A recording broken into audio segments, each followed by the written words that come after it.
What's going on, everyone? Welcome to the Rum Pure Sports MLB Swing for the Fences show. We're here breaking down, I believe it's an 8-game MLB slate tonight. Not the best slate overall. I mean, we do have some offenses. Pitching is not great. The top guy on the board. There are some weather concerns as well. But as always, we will go talk pitchers. We'll go position by position, give some winners at the end. But before we get into the MLB section of the show, we got to recap that NBA Finals Game 1, and we're going to our resident Bucks expert himself, Title. What happened last night? The better team won last night. Better team took care of what they were supposed to do Game 1. I mean, Chris Paul, Devin Booker, DeAndre Ayton, their big three came out to play. But as a Bucks fan, I was very encouraged about a lot of things. First of all, I didn't think Giannis was going to look as well as he did. He looked pretty much 100% healthy. And they still lost. No, well, yeah, they still lost. Imagine that. Hey, well, Coach Bud, he might have finally realized, their best unit is without Brook Lopez, without Bobby Portis. Giannis Title, just imagine if somebody told you that before the series started, and your response was, "Well, they're going to need him for Ayton." Let me say something. I love that you open the show asking Title's opinion, and then as soon as he starts giving it, we're like, no. Yeah. We got to teach Title a lesson. This young buck, we got to teach him. I've been saying the best unit was Giannis at the 5 from multiple series ago.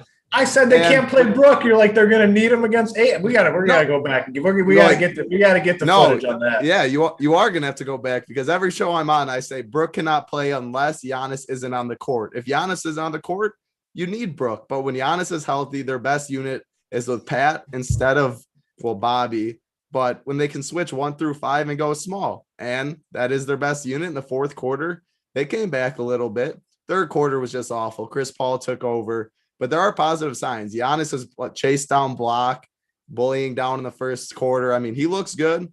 They're 1 through 5. Positive sign is one play in an NBA game. No, he looked good. I mean, what, he had 21 and 19 or something? I mean, he's a man. Here's the problem, though. But Coach Bud does not have the balls to change the starting lineup and not start Brook Lopez. He doesn't have the balls to do it. You're right. I'm just hoping that he gets the 18 minutes instead of whatever. And if they play small, they can beat the Suns. I mean, 1 through 5, when you can switch up top, they can. I agree with you. I actually do agree. I do agree with you. I don't agree. Okay. Well, why, DC? Let's hear it. There's a certain advantage to knowing who you are. I talked about this. We were on the show yesterday, and it's like the Suns know who they are. Every single person knows their role, and they perform it to the best of their expectations. This team is healthy. The Bucks, right? They've played with Giannis, without Giannis. Even when they're healthy, they're changing their system all the time. It's just hard to fit Giannis into a system, and the Bucks clearly have not figured it out, right? I'm not saying clearly the Bucks have. If you just like line up the talent or like a schoolyard pick from 1 to 20, the Bucks are going to have more picks in the top 10 than the Suns would, but CP3 is in control of this team right now. He has it figured out. Listen, it's not a slight at you, Tyler, because you've been on the Suns all year long, right? You've been on them, but like you just look at these two teams play, and it's the game is controlled by Chris Paul. Well, I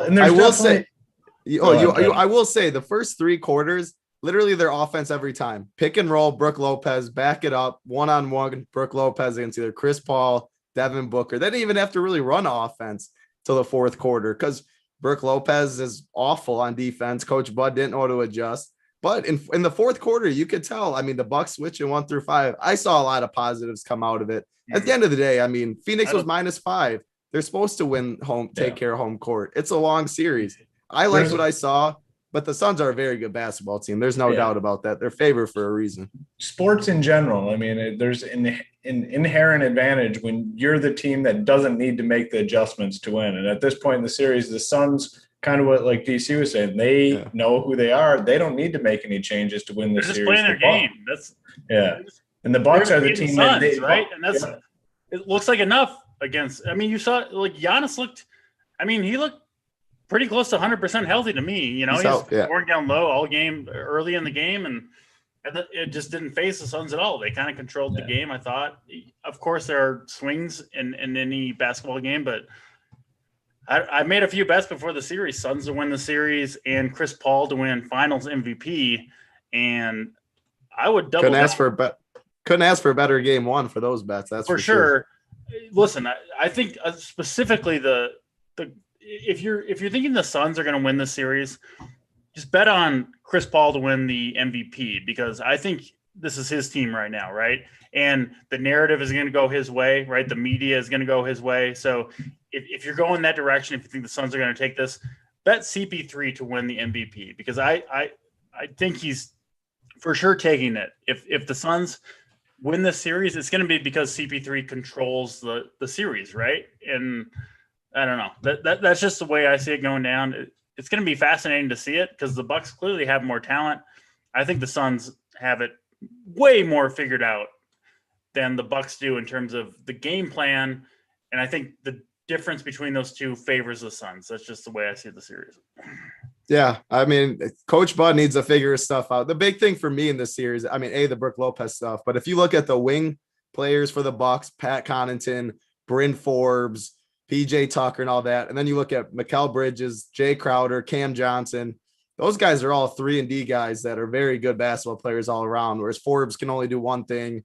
Pat can do, I mean, Pat's okay, but PJ Tucker, he's a one-guy defense kind of, I mean, they're just way more in. They have more depth all around that can do better things they complement each other better. So yeah, I don't know. It's going to be tough for the Bucks. If Coach Bud plays Brook Lopez 15 minutes, I still think the Bucks have a chance because I like their 1 through 5 switching. I'll make one last point because I've been on the baseball train from basically since baseball started back in April 1st, and the Bucks get crushed by 3-pointers, right? They have for the last 2 years. That's just how Bud coaches, and the Suns are the best team in the league at the catch and shoot, right? CP3 driving to the middle, and he can either take that pull-up jumper or he can dish to Cam Johnson, Jay Crowder, Mikal Bridges.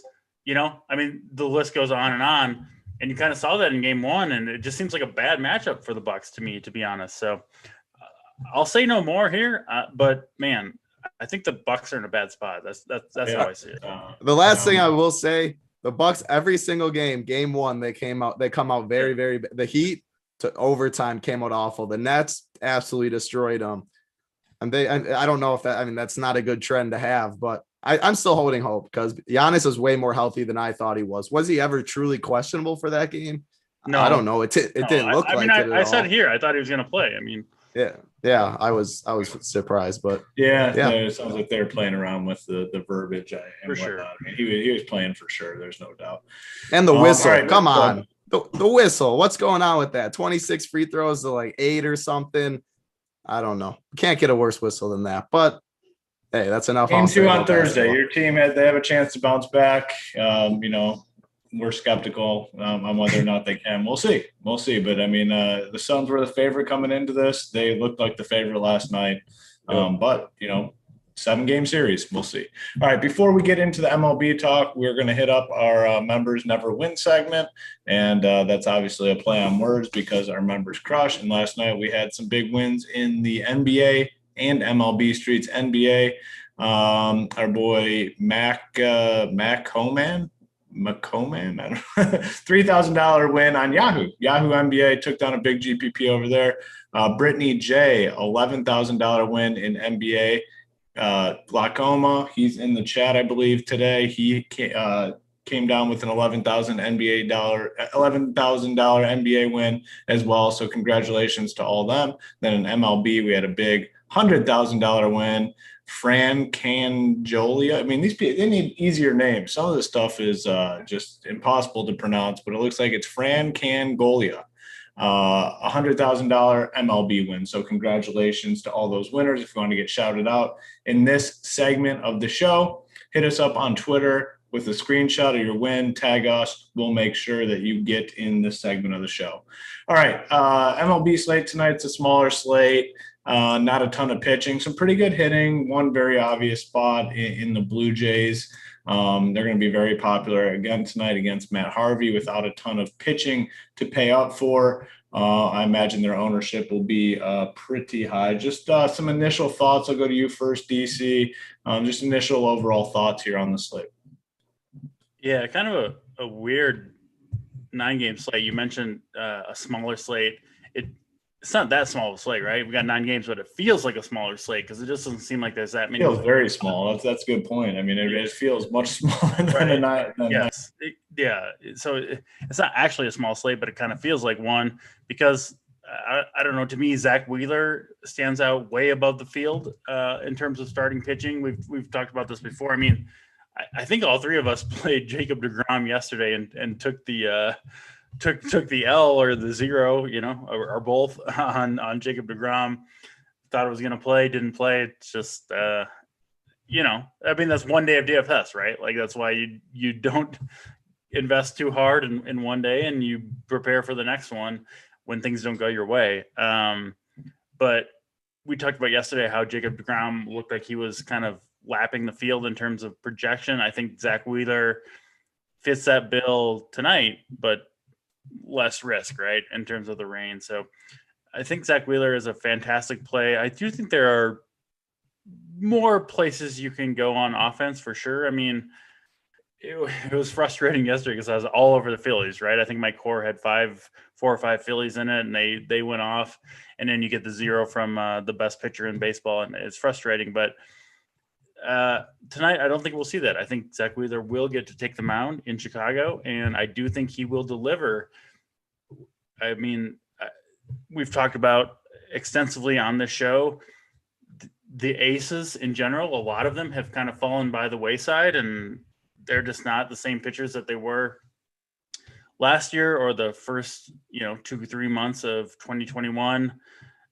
Zach Wheeler is, I don't see any step back for him. I actually think he could potentially emerge, not that he's not close anyway, but as the number 2 pitcher behind Jacob deGrom himself. So, yeah, I love Wheeler tonight, 10.3K on DraftKings. I think he's clearly the number 1 option. I'm sure he will be owned as such, but he just dealing every single start. The weather has shifted in Chicago where the wind is blowing in and it's cool. And I think Zach Wheeler is going to, pitch 7 or 8 innings and give up 0, 1 or 2 runs and strike out, 9 to 13 batters or something like that. Like he's just going to deliver on his price. So Zach Wheeler, clearly the number 1 option for me at pitcher. Looks like we might have lost connection or something. Yep. Thanks, Simon. Yeah. So I agree. Zach Wheeler is definitely the number 1. I think he's number 1 for everyone. Looks like there is some weather concern in Wrigley. I don't know. You think it's going to play, right? Yeah, I do. Yep. So I'm gonna keep monitoring it, but if it plays, he's the clear number 1. Weather, wind blowing in now, completely opposite from the last 2 days. He's going to be in every single one of my lineups. Just clearly the top pitcher on the board. Then for hitting, I mean, just a slate overview. Toronto is clearly the best hitting spot on the slate. 6.5 implied total going against Matt Harvey, and then the next highest is 5. So I'm going to be all over Toronto if you can get them. That's why we're going to talk about some SP2s. Nothing really stands out in the top tier as much. There's a couple of guys that we can go all the way down and punt to. The 2 I'm looking at, so there's that. I'll just get right into pitchers. Zach Wheeler, SP1. Alex Wood is my favorite SP2 at 8.5K against St. Louis. You talked about St. Louis yesterday. They just haven't been swinging a good bat at all. Alex Wood has been pretty good this year. Strikeout stuff's been up. I think that's underpriced. He feels the safest on the board. Should get a win too. The win equity is good. I think San Francisco's in a good spot themselves hitting wise. So I really like Alex Wood at SP2. Chris Paddock at SP3. He would be my favorite third pitcher at 8.7K against Washington. But I do have Wood kind of slightly higher than him. I feel a lot better with Alex Wood than I do Paddock. So he would be my third if I'm playing multiple lineups and mixing some in at 8.7K. But most of my exposure, I don't run too many lineups for baseball. I'm just going to put all my exposure in the mid tier, Alex Wood. And then we're talking if you want to go get all the Toronto bats with Zach Wheeler, there's Tatis, there's Machado. There's definitely hitters to spend up for on this slate. 2 guys down below that are pretty much full punts. Robert Stock on the Mets going against Milwaukee is 4.7K. I don't know how much you know about him. He pitched one start in the major leagues last month for the Cubs against these Mets. Actually, didn't have too good of a performance, but he threw 79 pitches. Now he gets his Brewers team that isn't a very good offense. It's pretty much a full punt. He is someone I am looking at if I'm just going to go all the way up, all the way down and pay up for bats. And then the other guy is Humberto Castellanos for Arizona at complete mid price down at 4K. He's only going to pitch like 3 innings or something. He's a short-term reliever. Yeah, I mean, it looks like he has okay strikeout stuff. It's something that stands out too much. That pretty much speaks to the nature of the slate, though. If you want to get all the Tatis, Machado, Vlad, this and that, because we're going to play Wheeler, I think full punting down below with either a Stock or a Castellanos makes some sense. That's where I'm looking at. But I still do want to get Alex Wood in my lineups with SP2 and most of my stuff. How do you look at I think you will like Alex Wood, but how do you look at those mid-range? And then are you going to go all the way down and punt and take a risk to get bats? Or are you going to stay away from that range? Yeah, we're pretty much on the exact same page. I do think Alex Wood is the best SP2, right? So yeah, I think if you want to start Wheeler Wood, I think that's the proper way to go. I think a lot of people will start that way. So just know it's a popular way to go. But both guys look great to me. I think Wheeler way more of a priority to me than Wood is, right? Because I think Wood is upside is kind of like 25 fantasy points, and I don't know, the downside for any pitcher is 0. I mean, it just happens sometimes. But yeah, those are my 2 preferred options at SP1 and SP2. I do think you nailed the 2 cheap guys. If you want to go a different direction, Robert Stock for the Mets, like you mentioned, and then Castellanos for the Diamondbacks. Again, you're not looking for 20 fantasy points from either of these guys. That's like I don't actually know if either guy can get there. Like maybe, right? Like at the top 5% plus outcome for both guys. But I do think both guys could deliver 10 plus fantasy points. I mean, that's really what you're looking for at this price point. If you want to stack the Blue Jays against Matt Harvey, which I can't blame you for doing so, especially in a tournament, you have to go cheap at SP2. It's just not an option. So I do think you nailed the 2 cheap guys, Stock and Castellanos, that I'm looking at. A few guys that I think you could go cheap with, other than them, that could give you 7 innings, right? In a best case scenario, Domingo Germán for the New York Yankees. He's 7,700. Been a struggle for him lately. I don't see a lot of change from when he was a pretty good pitcher earlier this year and in 2020 and 2019 to now. I think he's just ran into mostly some bad luck. So 7,700 for him against Seattle. I think he's a pitcher who could deliver a big outing for you. I think Alec Mills could potentially do it against Philly. I know we've been on Philly, these last couple days, but the weather has changed. It's just completely different right now. And I think Alec Mills has a chance to pitch well. And then the other pitcher in that Colorado-Arizona game, Antonio Senzatella, not a fan of him in general, but he's been better. Excuse me. Bless you. Yeah. Bless you. Yeah. Sorry. I thought I could hold that one back, but he does get a good matchup here against Arizona. And, 6,600, he could give you 6 or 7 innings. So there are a few options down here, but certainly Wheeler sticks out. And then, it's just kind of a tough pitching slate, right? Yeah. So who would you, if you full punted it, would you prefer Stock or Castellanos? Or would you just mix and match them because they're pretty much the same? I don't have a strong take there. I wish I did. I prefer Stock, I think, a little bit because I think his pitch count upside is more. He threw 79 last time. I don't think Castellanos, I don't see him going 4 or 5 innings. And the Brewers, I like to target a little bit. It's not a strong stance. That's just kind of how I see it. So it is pretty close, though. I think that's close. I think Castellanos is a better pitcher. I feel relatively confident about that. Like if you just took their ERA from today forward, I would certainly take Castellanos. But I do agree with you. Stock has perhaps a little more upside because if he pitches well, right? If things break his way, I think he could go deeper into the game.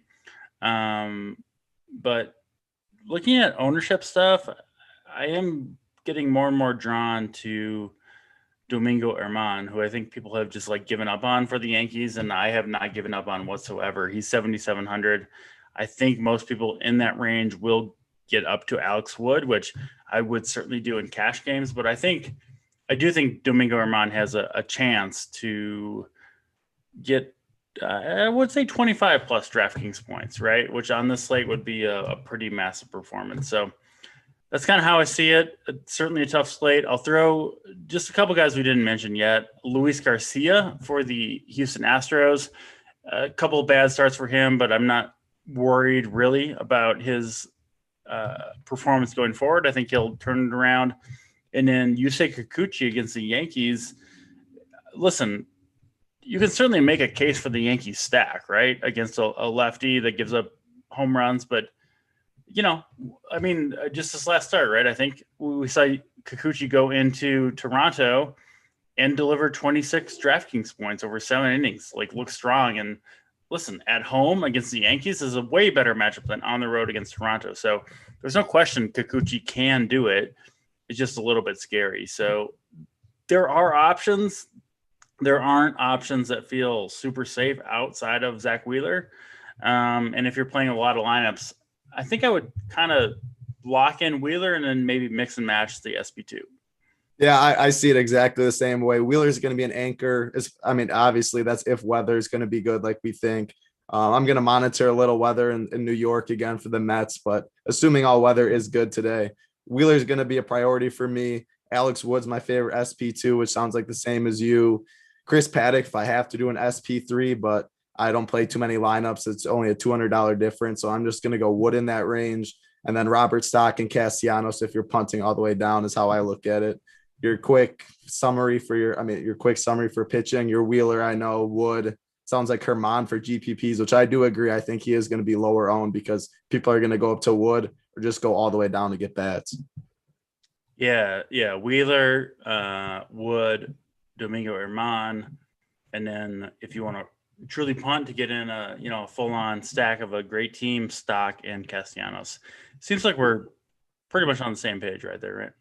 Yep, I think we're same page. I mean, yesterday we were same page most of the stuff. Yesterday was nailed a lot of the stacks. So Phillies, Yankees did good, Royals. It was a good night yesterday, only if DeGrom did end up taking the mound. But hey, it happens. It's DFS for a reason. Occasionally you take a roundhouse to the chin, right? You're like, you're going for it, and sometimes it doesn't work out. That was If you had the right bats, I mean, McCutchen, Harper, Benintendi, Homer. I still cash with DeGrom, but it could have been a big one. But yep, I'm right there with you too. We'll go over to the catcher position.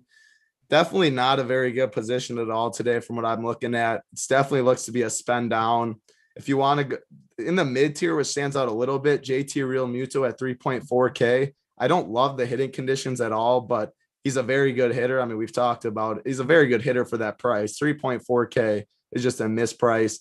He's hitting second in the order against Mills. I'm fine going there. Otherwise, Danny Jansen to get more pieces of Toronto.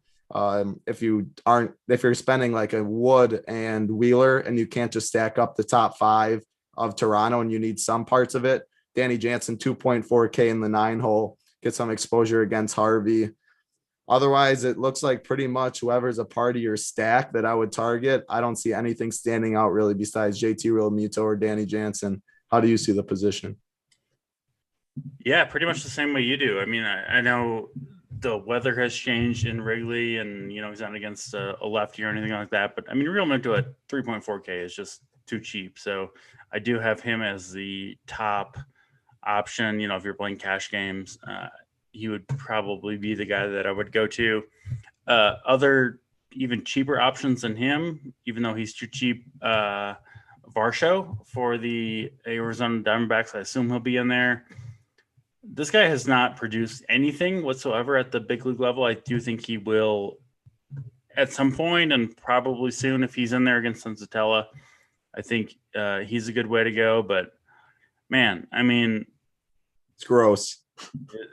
There's just not much down here. I mean, even at the top end, you don't like it. So this is one position where I'm like kind of leaving it open in terms of my own lineups and hoping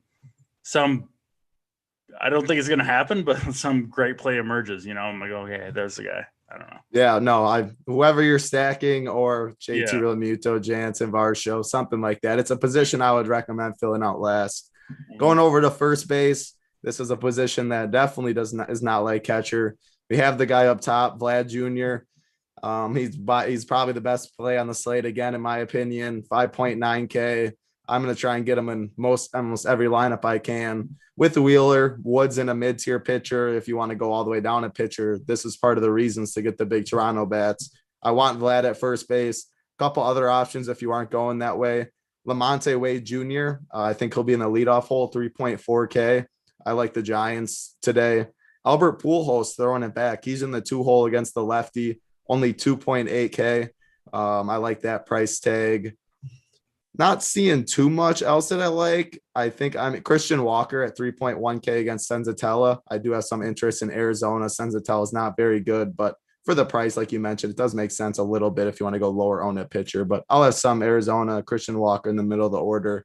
I'm going to play Vlad, though, in almost every lineup I can. I take it you probably see it the same way. Yeah, hard not to. I talked extensively about Vlad yesterday, and just like, it's just insane right now. If you look at like the underlying metrics with him compared to his peers, it's not just that he's out hitting them right now, because he's, a few more of his fly balls are flying over the wall or whatever. Like, man, he just is just crushing it. So, yeah, I mean, if you can afford Vlad at 5.9K against Harvey, I would do so. I said the same thing yesterday. It took him a while to get there. Eventually did hit a home run. I would recommend the same thing today. He's just totally insane. So, yeah, Vlad, I think clearly the top guy for me. Guys that you can go to get a little perhaps leverage against the field. I think Matt Olson will not be owned against Luis Garcia, who I do think will be a popular, not super popular, but semi-popular pick for the Houston Astros at pitcher. You get some leverage there. Olson just smashing everybody. So I don't mind that matchup for him. And then Yuli Gurriel against Sean Manaea. I don't think anyone really is going to roster Houston Astros against Manaea. Manaea, pretty good pitcher, but he's certainly not immune to getting blown up by this Houston team. So Gurriel at 4.8K, I think makes a lot of sense. Josh Bell at 4.3K. Paddock, decent pitcher for sure, but can definitely give up home runs. That's kind of his kryptonite, right? He gives up a lot of, or he generally throws up in the zone with high fastballs, and when those don't get swings and misses, they turn into home runs. So I think Josh Bell there as well. And hey, I think we got Hoop back. I see him over there in the corner. So Hoop, welcome back, buddy. Power outage over here. Storm just rolled through and knocked out the power, and now it's sunny outside, so it's pretty weird. But I'm back, connected via my phone. No, my internet's still not up and running, so I don't know how long this is going to last. But I'm here. Is it choppy or anything? Can you guys hear me well? We can hear you. It's doing the job. So yeah, a little bit choppy, but it seemed like it got better. So we'll see. All right. Well, if it's too bad, Simon, just kick me out because I can't tell what's going on because you guys are all cut up for me and I can't. All right. I'm going to hop back off and see if I can connect. Sorry. Yeah. We got it. Yeah. All right. So yeah, we'll go to second base. I think second base is pretty much the same story. I'm going to try and this isn't a contrarian take at all. I'll let DC talk more of the tournaments and that, but it's just so hard not to have Toronto in most of your spots. Second base, Marcus Semien, clearly the top play at 5.5K against Harvey. I'm going to try and get him in a lot of lineups. If I can't get him, Eduardo Escobar, 4.4K in the 3-hole against Senzatella. I think he's a very strong play. There are some punts down below, but nothing stands out too much. Gene Segura has a good lineup spot. He's cheap again at 3.4K. I don't love the Phillies at all. because of the wind, because of the weather as much. But Segura and Real Muto are still too cheap. You can get a nice little 1-2 mini stack. Otherwise, I don't see too many lineups out for the cheap guys, but like Dylan Moore, Josh Harrison, guys like that you just want a full punt. If Alcides Escobar is back in the lineup, he is second base now. If he's leading off, he's still min priced at 2K, but I don't think punting it's the best idea. I really want Simeon or Escobar up top because I think they're the clear plays. Simeon for sure is my favorite. How do you see second base? Yeah, I mean, as is most of the time, right? We're going to agree on who the top plays are, but I do think there are reasonable pivots here as opposed to perhaps the other positions. Couple guys, expensive guys, right around 5K. Chris Taylor against Ross Detweiler, who is going to be starting for the Marlins tonight, we think, at least. You never know for sure with these kind of, fill in bullpen type starters, but I think he'll be out there. Chris Taylor has been just smashing lefties. I know it's in Miami. I know he's expensive, but he'll be low out. And so I do think he's worth a play. And then Jose Altuve, I mean, just been a monster. If you look back at this year and the last couple of years, he hits lefties even better than righties. He hits everybody pretty well. But Sean Manaea, I know he's one of the most expensive players on the slate, but I'm not scared of him against right-handed power hitters, especially in Houston, where you just got to get over that short porch in left field. So, yeah, Jose Altuve, I mean, just absolutely beasting, especially at home. Yeah, I think he's a fantastic play. I think people will avoid him because he's going against a quote-unquote good pitcher, and I don't necessarily fighting back against the good pitcher quote, but certainly Altuve can do his damage there. So I think he's a fun play. I'll throw in Jazz Chisholm Jr., a guy I've been on since the beginning of the season. He's had a little bit of a slump here, I think, over the last 10 or so games, but he gets a Dodgers bullpen game, which they have a better bullpen than most, but still I think looks like a pretty decent spot. I think he's leading off for the Marlins. So couple ways you can go there. I'm with you on the top options, but I do think that at second base, at least, there are more pivots than most other positions. Yep. I think the Astros is a pretty sharp call. I mean, best offense in the league. Offense, better O beats better D. I know it's a basketball phrase, but good hitting can get it done. And Astros are going to be definitely low owned today. So I do think that's a good call with Altuve as the pivot, who's going to be significantly lower owned than Semien. Going to third base. Third base is pretty good. I think there's some options. Up top, my favorite is Manny Machado at 5.3K against Patrick Corbin. I do like the Padres. Corbin just isn't the same pitcher as he has been the past couple of years, not striking people out. Machado against a lefty, him and Tatis, I think, are very strong plays up top. If you're going to go a little lower, Kevin Biggio, if you want to get a piece of Toronto, he's 3.9K. That's underpriced. He's in the 7 hole, but I know we talked about yesterday. It doesn't really matter with Toronto where they're batting. He's a lefty against Harvey, which we do prefer. So I think he's a strong play in the mid tier. You can play Eduardo Escobar at third base as well. I'd probably prefer playing him at second base, unless you want to go Simeon Escobar at this position. But I think second base is weaker. And then a little lower down, I think Asdrubal Cabrera at 2.8K against Senzatel in the 5 hole would be as low as I'd go. So I think there's pretty good options in every tier. Machado's my favorite up top. Eduardo Escobar, Kevin Biggio in the mid tier, and then Asdrubal Cabrera at 2.8K is as low as I'd go. How do you see third base? Yeah, I think we see this pretty similar. I would throw in Justin Turner against Detweiler. They get that good first inning matchup, I think. And then, I don't know. We'll see what Miami rolls out there in terms of bullpen, but still should be at least decent matchups for the rest of the game.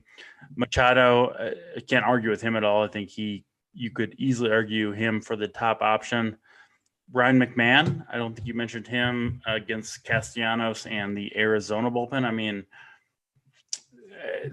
the Diamondbacks they lose every game, right? And their offense isn't even that bad, and it's mostly because of the bullpen. So I think they get overlooked sometimes. The straight up stack against the Diamondbacks gets overlooked because they get blown up just all the time. So, I think McMahon and the Rockies are at least a little bit interesting if you're not on that Castellanos, the Diamondbacks opener. I'll throw in Kyle Seager against Domingo Germán. I know he is – all right, I do actually do like Domingo Germán a little bit, but I think Kyle Seager has a chance to do some damage.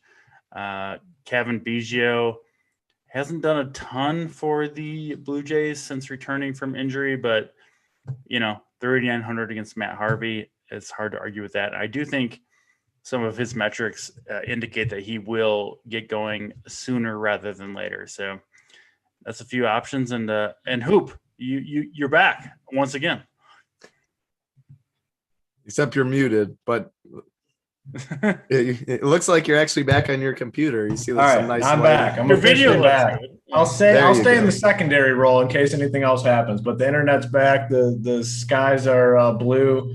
Just really weird storm that rolled through 5 to 10 minutes. I'll stay secondary role. You guys are talking third base. The guys that I'm looking at, Machado, Biggio, and Drupal Cabrera, 2.8K. I mean, real good price tag for him batting fifth. So it's kind of where I'm at third base position. Cool. I'll take over the hosting role. I'll feel like Hoop. So going over to shortstop, I think there's a clear top play, and that's Fernando Tatis at 5.9K. And this is why we talk about early the two options of punting pitcher and full punting, because we do have a lot of top hitters with Zach Wheeler who we do want. So Fernando Tatis against Corbin, 5.9K is a very, very strong play. If you're going to some other options, Josh Rojas at 3.3K leading off is a very good value play against Senzatella. Arizona is just way too cheap on DraftKings. So if you are paying up at double pitcher, Arizona is going to be a popular route. Elvis Andrus in the 2-hole for Oakland. We haven't mentioned too many Oakland bats, but that's another good offense against a solid pitcher in Garcia that might have a little ownership, but 2.4K is way too cheap. I think those are the three clear plays. If you're going or Bo Bichette's another one up top, 5.5K, but I think I do prefer Fernando Tatis to Bo Bichette today, but can't argue either one of them. Going to UDC, how do you see shortstop? Yeah, not dissimilar. I mean, clearly Tatis is the best play here, right? I mention it all the time. If you can find some way to save money for Fernando Tatis, I mean, the dude's averaging 12.6 fantasy points per game, which is just insane. Like laps above the field, both at the shortstop position and at the, for hitters in general. So against Patrick Corbin, yes. If you can afford him, get him in your lineup. Couple guys you didn't mention. I certainly agree with most of the guys that you did. Brendan Crawford, I pretty much always mention this guy, and his price is climbing. He's up to 5,200, which if you've been playing MLB DFS for 10 years, you're like, man, Brandon Crawford, 5,200. I used to be able to roster this guy as just like a total punt at like 2,400 because he couldn't hit. He can now. 3 for 3 last night, I think, or no, 4 for 5. His one out last night was a 410-foot fly ball out in San Francisco. I'm telling you, this guy is locked in. 5,200. I know it's expensive, but he gets a Oviedo for St. Louis and a bad bullpen. I know it's San Francisco, but don't overlook Brandon Crawford. I don't know if I have a ton to add other than that. I'm with you on Josh Rojas if you need a punt. But yeah, Crawford is kind of the big call I would add. And then I'll throw in Carlos Correa as well. Great against lefties.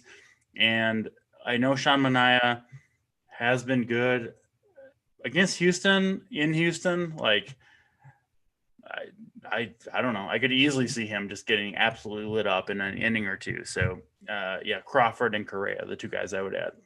You'll get those two very sub 5% too, with everyone going Bo Bichette and Tatis too. So I think that's a very good GPP call. Hoop, I take it you're similar Tatis and stuff, but how do you see shortstop? Yeah, I mean, you get the two premier spends. I mean, Tatis and then Bichette, 5.9 and 5.5. I definitely prefer Tatis, but if you're stacking up the Blue Jays, then, obviously Bo Bichette would be the guy you'd look to. But both phenomenal plays here tonight. You get some really good value too. I mean, Josh Rojas, 3.3K leading off. I mean, did DraftKings assume somebody else was starting here? Because all these Diamondbacks guys are super, super cheap. I mean, they must had a different matchup plugged in there. That's the only thing I can think of. I mean, just super cheap price tags on all these Diamondbacks. Well, I mean, you can't roster anyone against Antonio Sensatella, so of course, Similar to the Giants on FanDuel, they've been free every, and they're going to be owned today. Yeah, they're always free. Seems like the same way. I don't know. Yeah, it's kind of crazy. But then after Rojas, you get the extreme full punt with Elvis Andrews if you want to go there, 2.4K. He's batting second on the road, should locked into 4 at-bats, maybe 5 if the A's can get something rolling here. So those are kind of the 4 guys I'm looking at. The Brandon Crawford tournament play I think is strong. I do like the Giants tonight in their matchup here. So, no one is going to be on him at all. Real quick, though, I wanted to get your guys' take at pitcher because it's pretty wide open. I didn't get to hear what you guys had to say at pitcher. Yeah, DC, you want to go first, and I'll add my. DC and I are pretty similar. So DC, how did you see pitcher?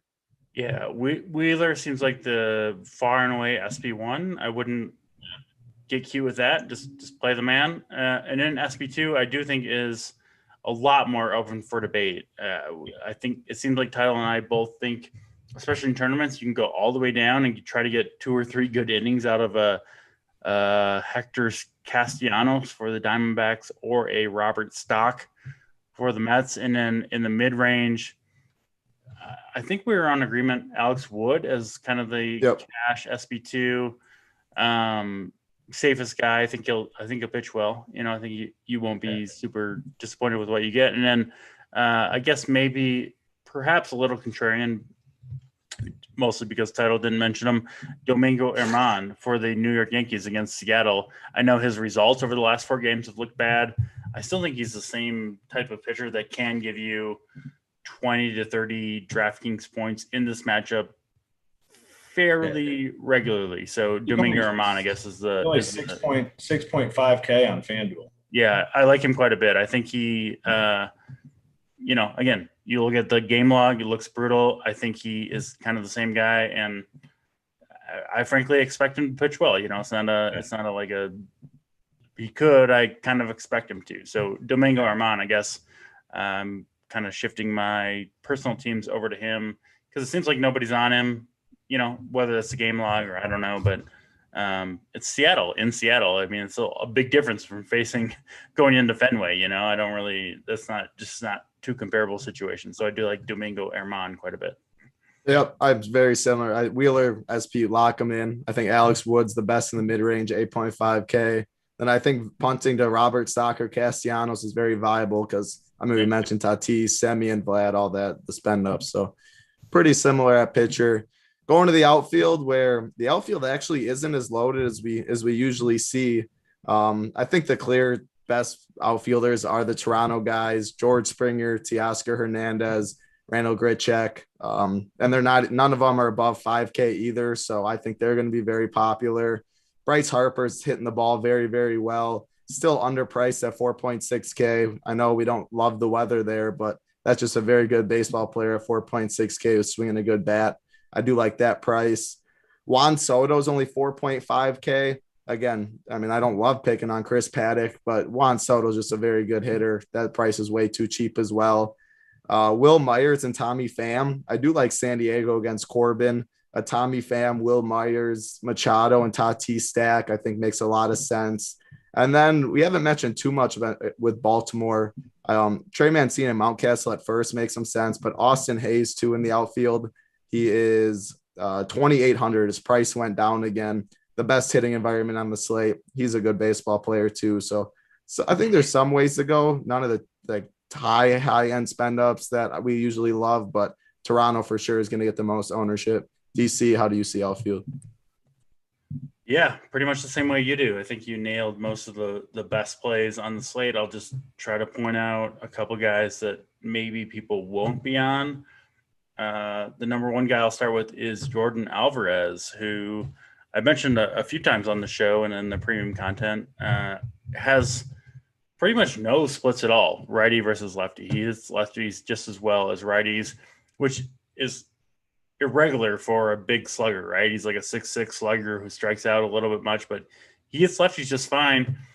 I also say he took a full 3-day break for paternity leave, for the birth of his child, came back yesterday, went 3 for 3 with 2 home runs, and now he gets Sean Manaea, who is not like a dominant type lefty. He's pretty much neutral in his splits. You get Jordan Alvarez, who is neutral in his splits, and you get a player who seems to be, at the top of his game right now. So I think you can get Jordan Alvarez at massive upside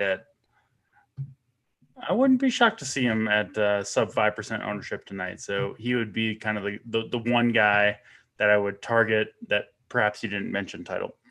Cool. Yeah. And I know I'm not used to this role, not hoops role, but the likes are a little hurtful. 475 watching, only 142 likes.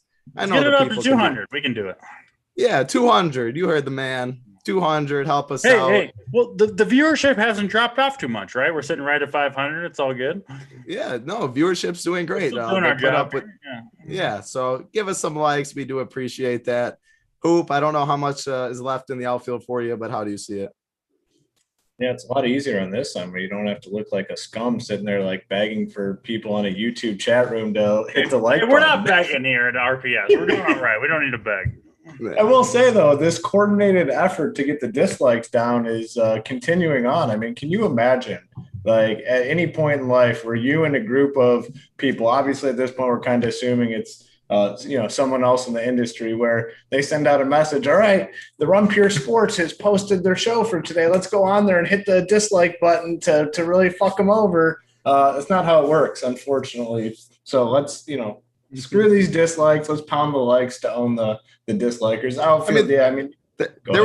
There was 8 dislikes on before we even came on and said a word on the show. I mean, that's all that needs to be said. Let's see if we can get those dislikes up to like 20, don't any of you loyal guys don't dislike us because it's kind of neutral in terms of the show, but yeah. Oh yeah, it's rather funny to see every day. Yeah, I mean the Toronto guys are obviously going to be the most popular. I have a lot of interest in the San Diego guys.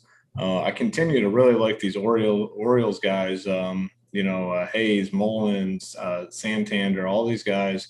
Orioles are underrated offense, so I like them. Definitely some interest in the Dodgers. Mookie Betts, 5.2K. I don't think he's going to be all that highly owned. David Peralta is only 2.8K, batting second, strong play. And then the Giants guys, once we get their lineup, we can kind of see how it shuffles out. But like Alex Dickerson, if Lamont Wade Jr. is at the top, I definitely have some interest in him. And then, the Rockies guys a little bit too. I don't mind the Rockies in this spot. Tapia, you can play Hampson at second or outfield, both relatively cheap. So, I mean, we talk about every day. Outfield's always loaded, a ton of different ways to go tonight. The ownership is probably going to be concentrated on the Blue Jays. So if you want to get different, I think anything outside of the Blue Jays will be a little bit different in terms of ownership. Yep, most definitely. Blue Jays definitely will be the chalk. So that's a perfect segment into the stacks. Besides the Blue Jays, who everyone that's the clear number one stack, give me 2 stacks. DC, we'll start with you. Yeah. A lot of good choices here. I'm going to go with the Astros, number one. I just think most people are going to see, what is he, the 3rd or 4th highest priced pitcher on the slate, Sean Manaea, somewhere in there, and think, that's not the stack for me. I'm telling you, the Astros can go off against anybody, and I don't think Sean Manaea is an ace at all. A good pitcher for sure, but someone that could be punished for sure by an offense as good as the Astros. So they are my number one. Number 2, I'm going to go with the Arizona Diamondbacks, who do present a lot of lefties against Antonio Senzatella. Listen, Senzatella has pitched better this year, but just not convinced that that's a long-term thing that's going to hold. You get, I think, 7 lefties against him in that Diamondbacks lineup. They got a team total near 5. This is one where you can play both sides, but if you're looking for a sneaky stack, I think the Diamondbacks could get it done. Yep, I like the Diamondbacks a lot too, and Houston's going to be very underowned because of their pricing in Toronto. What are your two favorite stacks outside of Toronto? Yeah, I like the Giants tonight. Kind of you guys both have talked about it, kind of underrated offense. I'll be on them. And then the Padres I like. I mean, they'll definitely have some ownership because you have the premier plays in Tatis and like Machado. But I do like the Padres here tonight. Maybe the matchup with Corbin scares some people off a little bit. But they're built to be beat up on a guy like Corbin. So I definitely like the Padres. I like those two. I like both of those, and I will say there's some. You don't have to go with the chalk tonight. I think there will be some underowned stacks that do some damage here. Yep, Padres are definitely my favorite outside of Toronto, and then I like the Diamondbacks. I like the Giants. I'd rank them actually 2 and 3. So I think we're on the same page for the most part. Looking back at the likes, 204 now. The people got it done for us. Very, very impressive. That's the stuff you love to see. So we appreciate it. Going to the plays of the day. You can start it off with a 4X play of the day.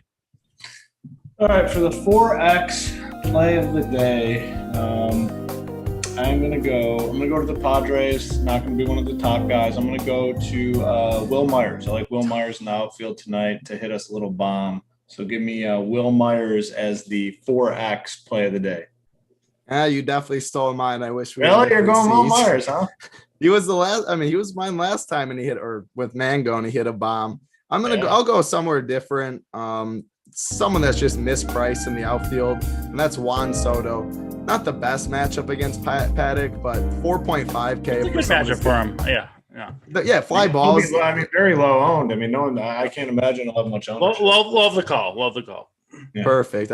Co-signed perfectly. Toronto will get the exposure out there. 4.5K. He should never be that. So give me Juan Soto's the SO play of the day. Then going to DC to finish it off for the Mom's Basement play of the day. Who do you have for us? I'm going with my guy Yordan Alvarez. I think I have 8 home runs in the last 6 days in terms of they've been crushing. Yeah, the plays of the day. So I'll get a little bold here. I think you'll get Yordan Alvarez at under 5% ownership for the Astros. Lefty versus a good pitcher in Sean Manaea. And you know what? I'm taking a trip down narrative street on this one because Alvarez, he has his first kid. He comes back. He gets 2 home runs the first day. He's been a guy I've been on all year and back in 2019 when he was healthy. And I think Yordan Alvarez is just legitimately one of the best hitters in baseball. He has no career splits whatsoever. He hits lefties just as well. Give me Alvarez at a little bit of a discount and a massive ownership discount against Sean Manaea and the A's. And just got some great news. Great news from the producer. Also, though, how cool would that be if we can get somebody to get a winning GPP lineup with the Soto, Alvarez, Will Myers outfield. If you have a winning team with that combination, send it our way. We'll do something special for you. Yeah, we'll hook you up. Yep. Big news though. Big news from the producer. To own the haters and this group that is coordinating the dislikes. Our producer Simon just notified me that tomorrow the Up to Lock show is going to be free. Now, it's better than just an average Up to Lock show because that does include the NBA Showdown Up to Lock. The guys yesterday went, I think, like 3 hours talking MLB all the way up to the NBA Finals game. So that show tomorrow will be free to own the haters. So there you go. That's big news. I mean, our JSU and Big T have been absolutely crushing it. Had Chris Paul as their captain yesterday, and Chris Paul was in the optimal lineup. They've been absolutely nailing it. So to own all the haters, we talk about the haters a lot. We appreciate the people hitting the like button. There's a lot more that love us, obviously, than that don't. But we appreciate everyone. And hey, Simon, that is very good news. Free showdown and Up to Lock for baseball for everybody. Think we covered it. We have a nice 9-game slate. Monitor weather a little bit. If anything changes in Discord, we'll let everyone know. And yeah, it was a fun show for DC, for Hoop. We're out of here. I'm out of here. Take care. Good luck, everybody.